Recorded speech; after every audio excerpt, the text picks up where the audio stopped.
Greetings, folks. This is Tony Denton again, coming to you from Phoenix, Arizona, on this Monday, June 3rd, 2019.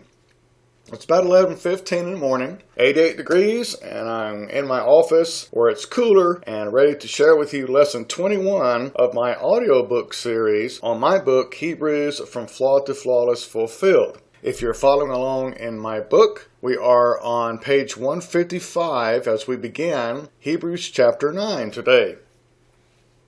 Now, after writing about Christ being a superior person and a superior priest in chapters 1 through 7, Paul began chapter 8 by writing about Christ having a superior covenant, a study that continues on through chapter 10, verse 18.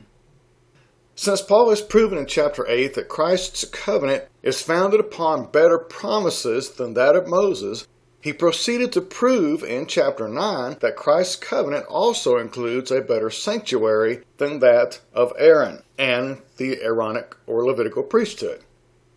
Okay, Hebrews 9, verse 1.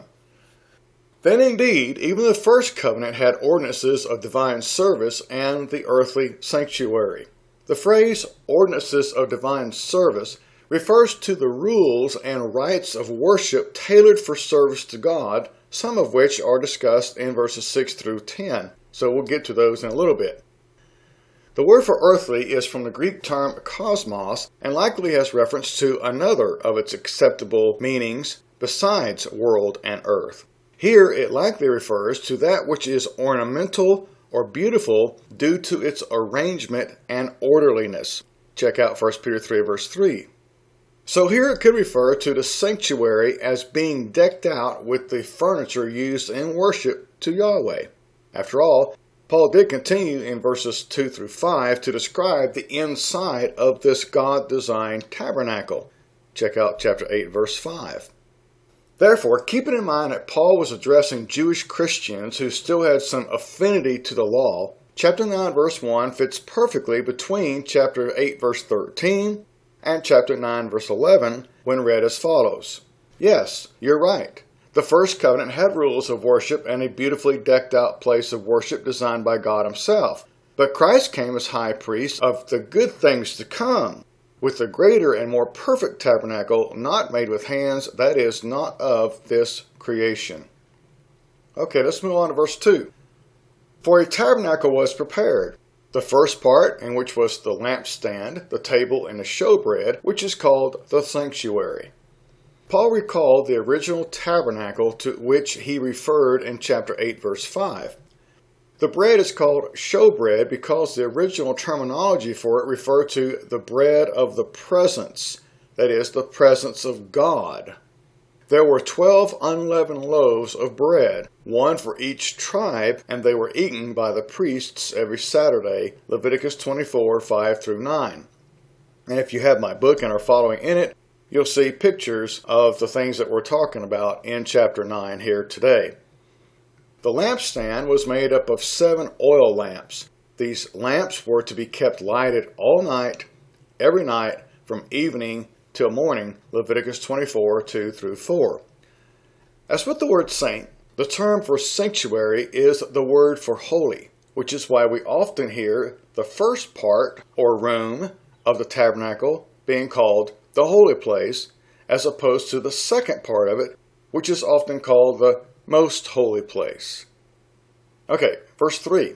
And behind a second veil, the part of the tabernacle which is called the holiest of all. There were actually 2 veils, entryways or doors. One on the east side exterior of the tabernacle to separate the outer court from the interior of the tabernacle, Exodus 26, 36 through 37, and one in the interior near the west side to separate the most holy place from the holy place, Exodus 26, 31 through 33. The phrase, the holiest of all, could be literally translated as Holy of Holies, for there were 2 holy places, one being considered more sacred than the other.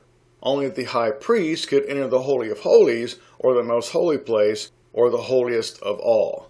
Unlike the holy place that was rectangular, it isn't an insignificant matter that the holiest of all, taking up 1/3 of the tabernacle's interior, was a perfect square. Notice what John wrote about the New Jerusalem in this regard. Revelation 21 verse 16, "The city is laid out as a square. Its length, breadth, and height are equal, a perfect cube." Besides that, he said of this city, "I, John, saw the holy city, New Jerusalem, coming down out of heaven from God. And I heard a loud voice from heaven saying, Behold, the tabernacle of God is with men, and he will dwell with them, and they shall be his people, and God himself will be with them and be their God." Revelation 21 verses 2 and 3. It was in the most holy place where God was said to dwell. See? So the New Jerusalem is the fulfillment of the representation of the square within the temple. That is the most holy place of God's presence. Therefore, since Paul associated the Old Covenant with the Old Jerusalem, and the New Covenant with the New Jerusalem, Galatians 4:22-26, then one may conclude that in AD 70, when Old Jerusalem was annihilated once and for all, taking all its Old Covenant vestiges with it, the coming of the New Jerusalem arrived with the fullness of the New Covenant, bringing with it restoration to God's presence. Check out chapter 9 verse 10, that we'll get to in a little bit, and Acts 3 verses 19 through 21 in reference to what I just said here. Okay, verse 4. "Which had the golden altar of incense, and the ark of the covenant overlaid on all sides with gold, in which were the golden pot that had the manna," Exodus 16:32 and 33, "Aaron's rod that budded," Numbers 17, 1 through 10, and the tablets of the covenant, Exodus 25:16.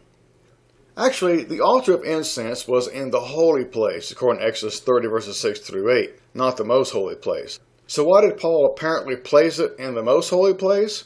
Because, although upon this altar incense was burned twice a day, Exodus 37 and 8, that wasn't its primary purpose.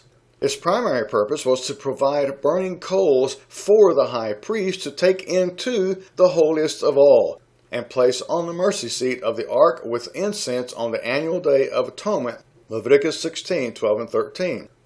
This is why it was positioned immediately in front of the interior veil to the holiest of all. Verse 5, "And above it," the ark of the covenant, "were the cherubim of glory overshadowing the mercy seat. Of these things we cannot now speak in detail." Cherubim is the plural form of cherub, a heavenly or angelic creature depicted, like the Sphinx, as a being made up of differing parts of various animals of earth, including humans. Check out Ezekiel chapter 1 and compare that with Ezekiel chapter 10.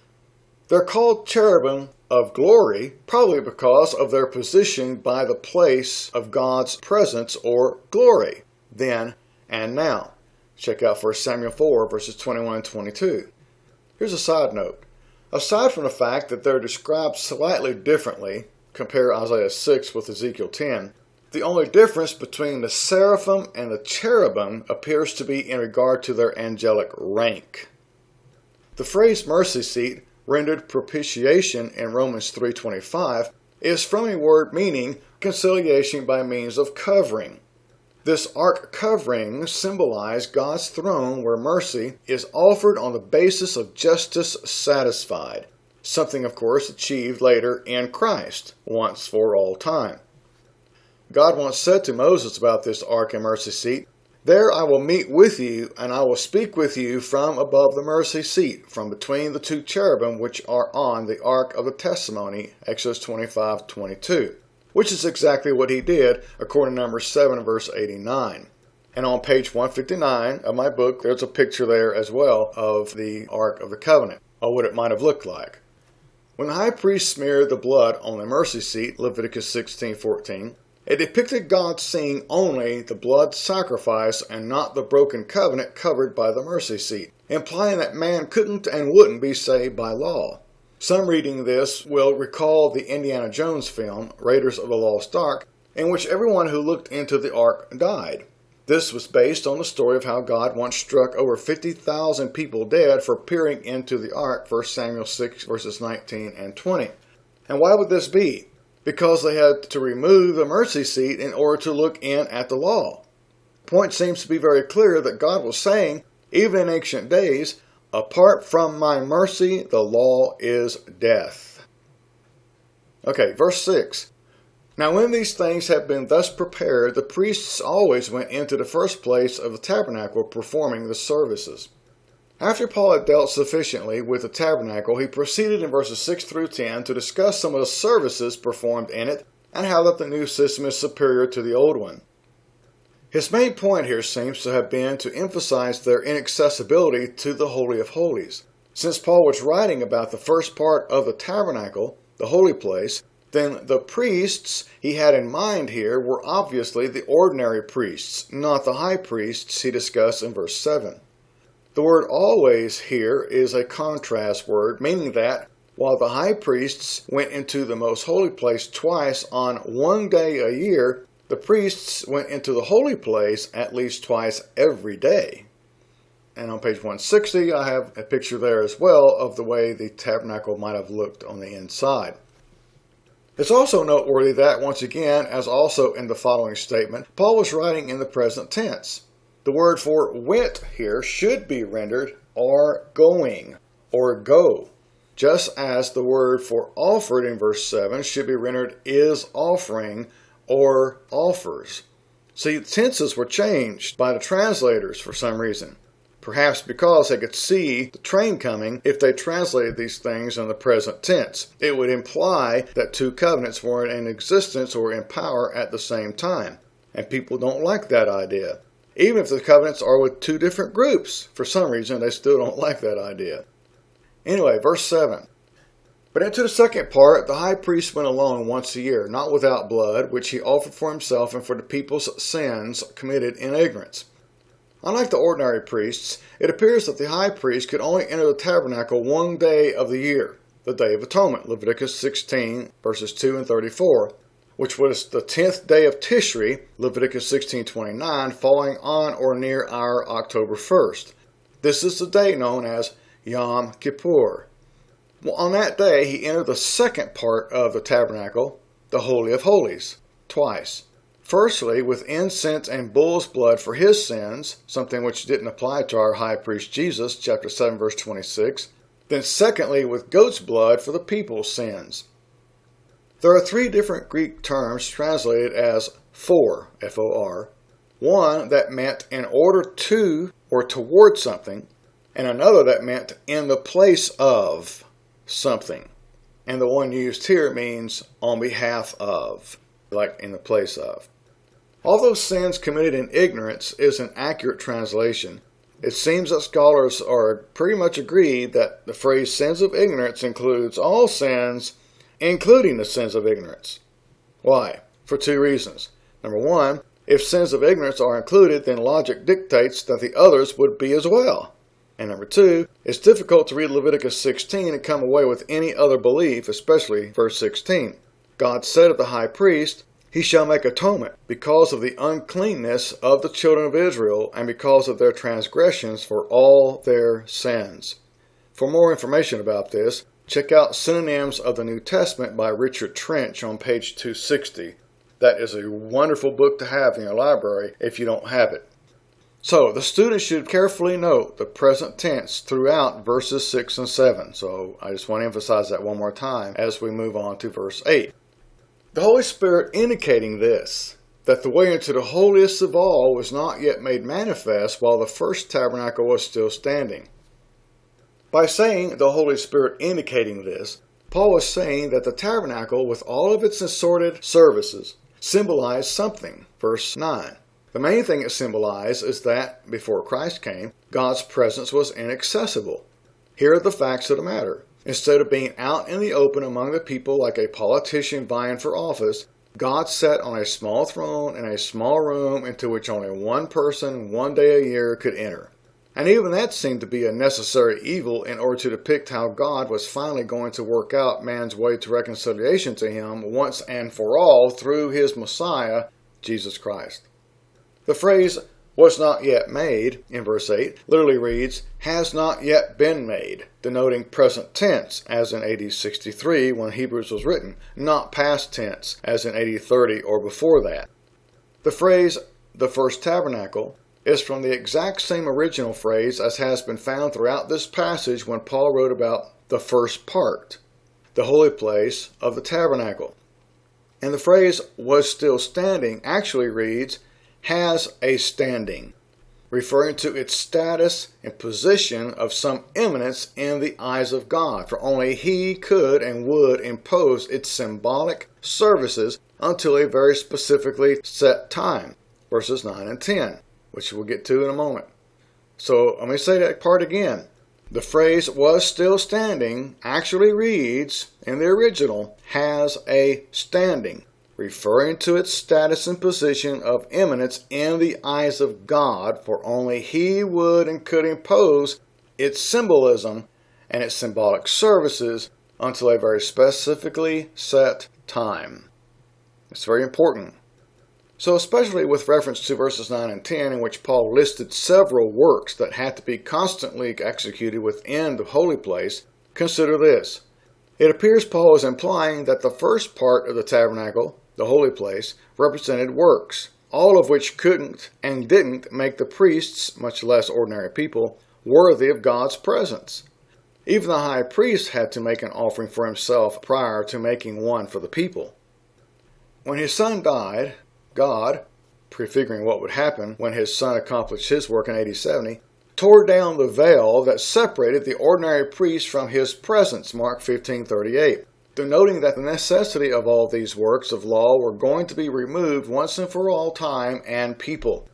Any position of eminence that the holy place once had before God would be eliminated, and the two places would become one, manifesting the way into the eternal presence of God by grace, Ephesians 1, verse 10.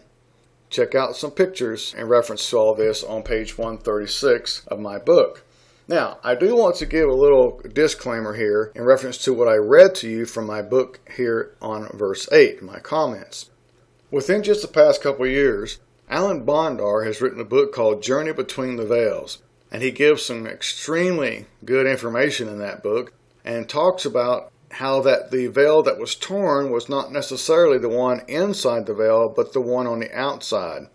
So I'm not real sure that what I just read to you from my book is necessarily correct. I could be off a little bit on that, just like I can be on practically anything else in the book. But I wanted to mention that to you so that you can go look for that if you want to dig into that some more and find a lot of great information that's shared with people by Alan in that book called Journey Between the Veils. Anyway, if you want to look at it from a different perspective than what I shared here in verse 8, then that's one way you can do it, and I encourage you to do that. Okay, now, verse 9. It was symbolic for the present time in which both gifts and sacrifices are offered, which cannot make him who performed a service perfect in regard to the conscience.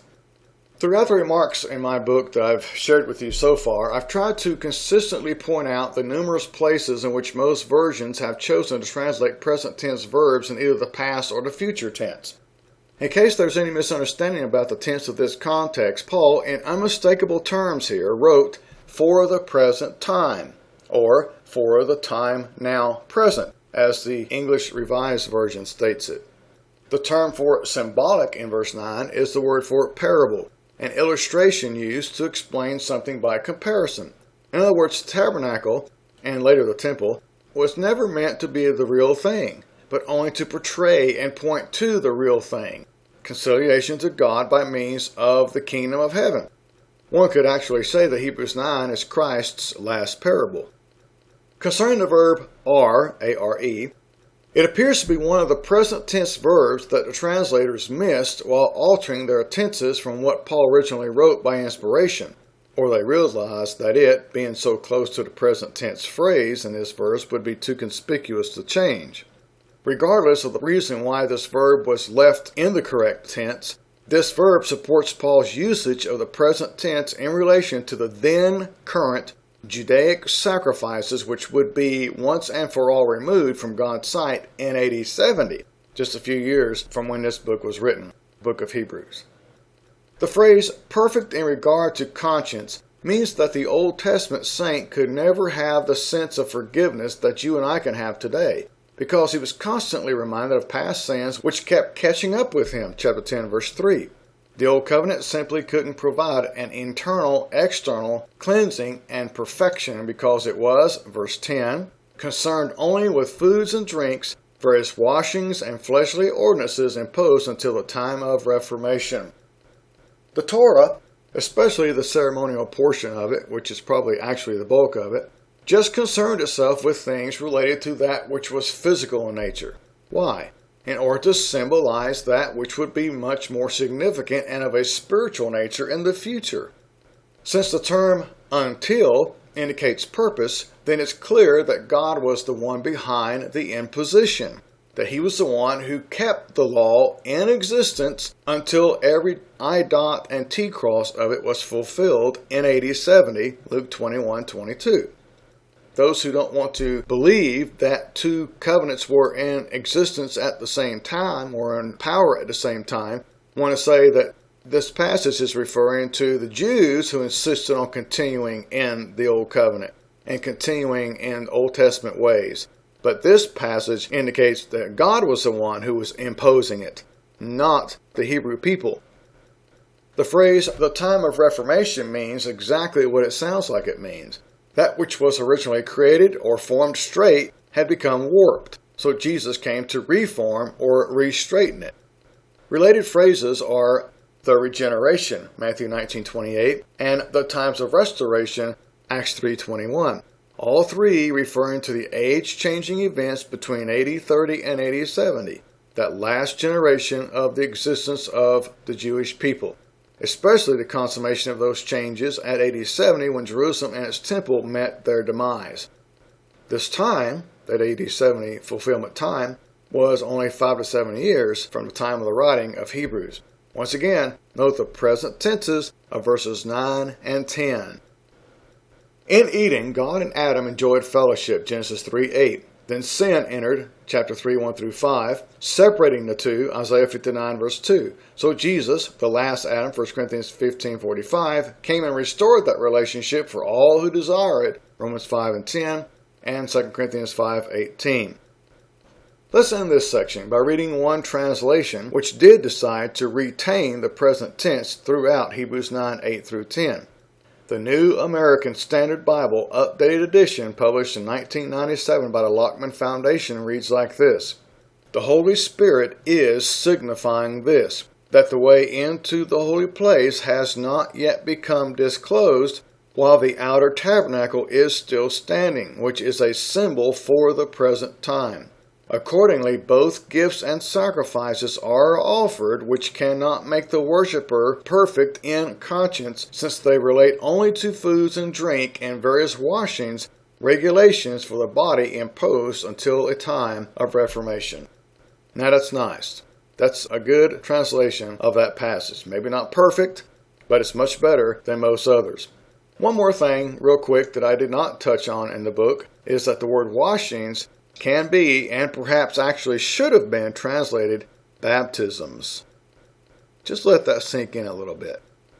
Alright, I'm going to move to page 314 now in order to read my translation of verses 1 through 10 of chapter 9.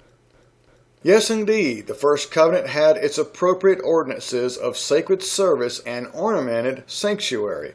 This constructed tabernacle's first room, with the lampstand, the table, and the display of the loaves, is known as the holy place. And beyond the tabernacle's second veil is the room known as the most holy place, having a golden censer and the golden-coated ark of the covenant, containing a golden vase of manna, Aaron's staff that sprouted, as well as the tablets of the covenant, and on which sat the glorious cherubs overshadowing the mercy seat. But now isn't the time to speak in more detail about these things. Since the construction of all these things, the priests therefore go into the tabernacle's first room regularly, performing the sacred services. But into the second room only the high priest enters, and that alone once a year with blood that he offers for the errors of himself as well as the people. Since the tabernacle's first room still retains its position, the Holy Spirit makes it plain that the way into the most holy place has not yet been opened for us. The first room symbolizes the period in which we now live and in which accordingly both gifts and sacrifices are being offered that are unable to perfect the conscience of the one performing the sacred service, because they merely relate to foods, drinks, and various washings, appropriate ordinances of the flesh imposed until the appointed time of Reformation. Also, as another addition, you might check Romans chapter 14 and verse 17 in relation to Hebrews 9 verse 10. Thank you so much for being with me again this week as I share with you lesson number 21 from my book, Hebrews From Flawed to Flawless Fulfilled. Have a great rest of the week, and I will touch base with you next week.